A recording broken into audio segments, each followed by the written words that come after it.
नमस्कार, बहुत बहुत स्वागत है आपका। मैं हूं डॉक्टर एलन वैष्णव और आप देख रहे हैं दमोह डिजाइनर न्यूज। आइए डालते सबसे पहले प्रमुख समाचारों पर एक नजर। 12 नवंबर को बड़ी संख्या में जीतेंगे लोग। न्यायालय में कोई नहीं हारेगा, सब जीतेंगे। नेशनल लोक अदालत का 12 नवंबर को होगा आयोजन। एडीआर भवन में जिला जज अंबुज पांडे ने दी विस्तृत जानकारी, किस प्रकार होगी नेशनल लोक अदालत। कार्तिक माह में कत्कारियां कर रही हैं भगवान का पूजन अर्चन, जगह जगह ढूंढ रही हैं भगवान को। बूंदाबाऊ मंदिर में प्रतिदिन हो रहा है पूजन अर्चन।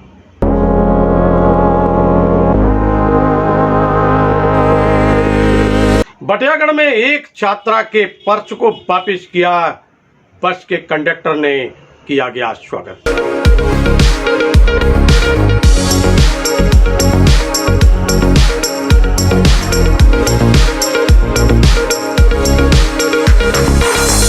दमोह नगर के प्रमुख मार्गों पर अतिक्रमण, सड़क पर भी, फुटपाथ पर भी और कॉरिडोर पर भी।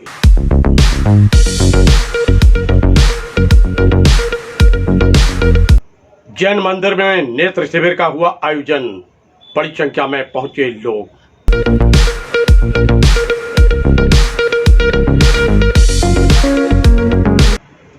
नमस्कार, समाचार विस्तार से। 12 नवंबर को बड़ी संख्या में लोग जीत दर्ज कराएंगे। जी हाँ, सच सुना आपने, कोई नहीं हारेगा, सब जीतेंगे। और ये सब जीतेंगे न्यायालय परिसर में जाकर, न्यायालय में जाकर, क्योंकि इस दिन नेशनल लोक अदालत का आयोजन किया गया है। नेशनल लोक अदालत की अपार सफलता है और इसी सफलता के कारण अब ये वर्ष में एक बार नहीं अपितु 4 बार आयोजित की जाती है। मेगा नेशनल लोक अदालत के बाद जब उसकी सफलता मिली तो फिर सोचा गया कि इस सफलता के कारण बड़ी संख्या में लोगों को लाभ मिला है, बड़ी संख्या में लोग जीते हैं और फिर नेशनल लोक अदालतें प्रारंभ कर दी गई।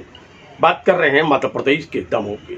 दमोह में जो नेशनल लोक अदालत का आयोजन किया जाना है, वह आयोजन होना है प्रिंसिपल न्यायाधीश श्रीमती रेणुका कंचन के निर्देशन में, उनके मार्गदर्शन में। और इसी संबंध में एडीआर भवन में एक पत्रकार वार्ता का आयोजन किया गया। जिला जज अंबुज पांडे ने पत्रकारों को बताया किस प्रकार नेशनल लोक अदालत में सफलता प्राप्त हुई है। वर्ष 2022 की ये चौथी नेशनल लोक अदालत है। 12 नवंबर को ये नेशनल लोक अदालत का आयोजन होना है और इसमें लोग अपने प्रकरण लेकर आएं, स्वयं जीतें और साथ में अपने विरोधी को भी जिताएं। दोनों हिलमिल कर रहें, गले मिलें और भेदभाव को भुलाएं। अदालतों पर बढ़ते बोझ को कम करने के लिए ये नेशनल लोक अदालत का आयोजन किया जाता है। आइए चलते हैं एडीआर भवन और देखते हैं किस प्रकार यहाँ पत्रकार वार्ता का आयोजन किया गया, जानकारी दी गई और क्या कह रहे हैं जिला जज अंबुज पांडे। लोक अदालत लगनी है जिसमें सभी का फायदा होता है, ना इसमें कोई जीतता है ना हारता है। एक बीच का समझौते का रास्ता अपनाया जाता है। जैसे मेन जो बिजली विभाग है उसके संबंध में मध्य प्रदेश शासन द्वारा समय समय पर छूटें दी जाती हैं, जिसका लोग फायदा उठाते हैं और न्यायालय में आने से बच जाते हैं या न्यायालय में उनके जो आपराधिक प्रकरण है वो दर्ज नहीं होते हैं।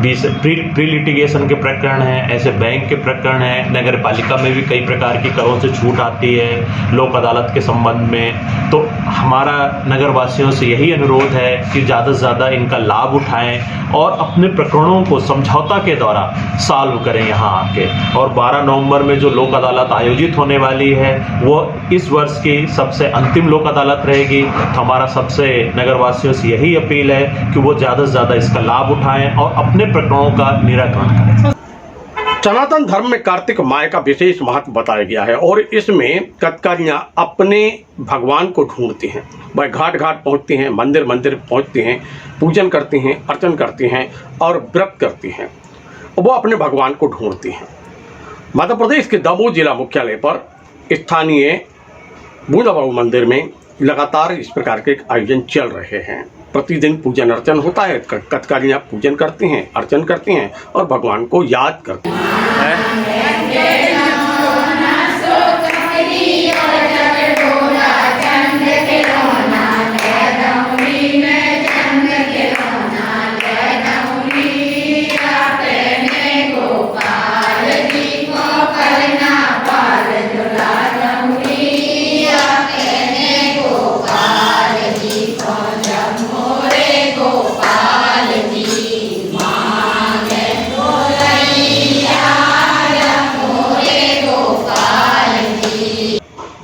और अब हम बात करते हैं उस बस के कंडक्टर की, जिसने एक पर्स जो पड़ा हुआ था गाड़ी में उसको उस लड़की तक पहुंचा दिया।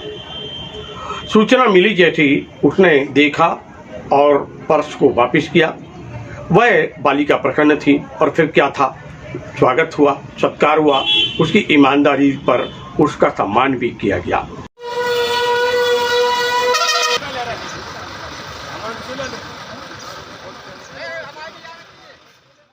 कल की बात है जी, बिल्कुल कल की बात है।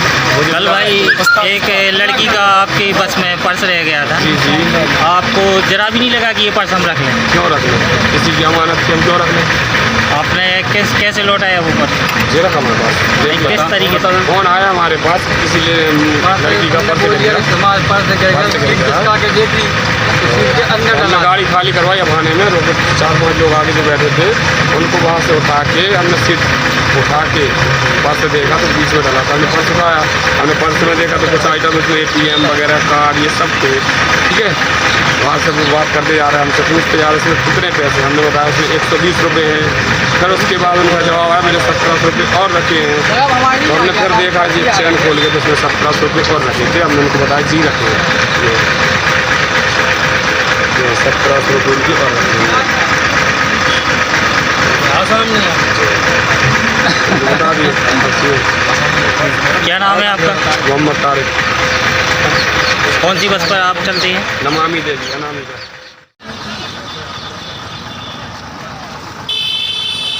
यार भैया हमारी तरफ से हो रही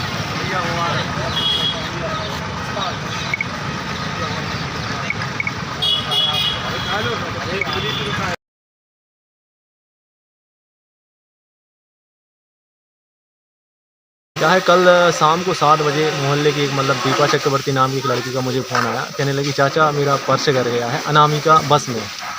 तो कंडक्टर साहब का नंबर तो नहीं था, लेकिन यहाँ वहाँ से प्राप्त करके उनको कॉल किया तो बस अभाने में थी। तारिक खान करके एक कंडक्टर थे, उनको कॉल लगाया, उन्होंने फ़ोन नहीं काटा। उन्होंने कहा लाइन पर रहो। उन्होंने बस रुकवा के केबिन में बैठी थी वो, तो केबिन में से सवारियों को साइड में करके लाइट ऑन करके तो उन्होंने पर्स चेक किया तो उसकी फ़ीस थी 1800 रुपये समथिंग और 120 अलग से रखे थे। उन्होंने बता दिया और ईमानदारी का परिचय दिया, इसलिए हमारे देशगढ़ के लड़कों ने उनका फूलमाला पहनाकर स्वागत किया, क्योंकि ईमानदारी का परिचय दिया उन्होंने और सभी ने धन्यवाद ज्ञापित किया। कल अनामिका ट्रांसपोर्ट कंपनी में हमारे तेजगढ़ की गरीब तबके की लड़की दीपा चक्रवर्ती का पर्स गिर गया था केबिन में। तो कल हम लोगों के पास कंडक्टर का नंबर था नहीं, नंबर प्राप्त करके कंडक्टर को फ़ोन लगाया। तो कंडक्टर नाम तारिक खान है, उसने केबिन खाली करवा के अभाने में चेक किया तो उसे उसका पर्स मिल गया। तो फिर उसने उसको बताया और ईमानदारी का परिचय दिया। इस पर हम सब 2-4 लोगों ने उनका सम्मान किया। मध्य प्रदेश के दमोह नगर में अतिक्रमण चारों ओर दिखाई देता है। बाजार में आप देख सकते हैं कि जो फुटपाथ है, कॉरिडोर है, सड़क है, सब जगह देखिए तो अतिक्रमण दिखलाई देता है, जिसके चलते सड़कें जो हैं वो संकीर्ण दिखलाई देती हैं, यातायात में बाधा उत्पन्न होती है और इसमें संबंधित विभाग की घोर लापरवाही जो है उसका खामियाजा भोगते हैं वही लोग जो सड़क पर चलने का टैक्स देते हैं, जिनको अपने कार्य के लिए गंतव्य स्थान पर समय पर पहुंचना होता है, बस समय पर नहीं पहुंच पाते हैं, व्यवधान होता है।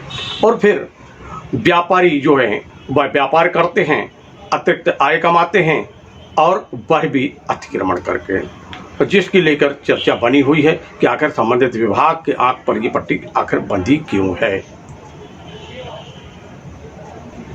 और अब हम बात करते हैं नेत्र शिविर की।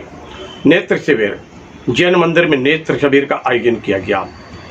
और इसमें नेत्र परीक्षण हुआ, लोगों को सलाह दी गई, उनका इलाज भी हुआ और आवश्यकता के अनुसार उनको जिला चिकित्सालय या जो चिकित्सालय हैं उनमें भेजने की व्यवस्था की गई।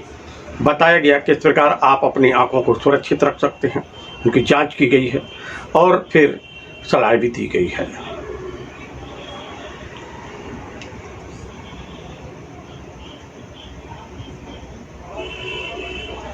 मित्रों, ये थे अब तक के प्रमुख समाचार। कल फिर मिलते हैं नए समाचारों के साथ। देखते रहिए द मोडियाना न्यूज। नमस्कार।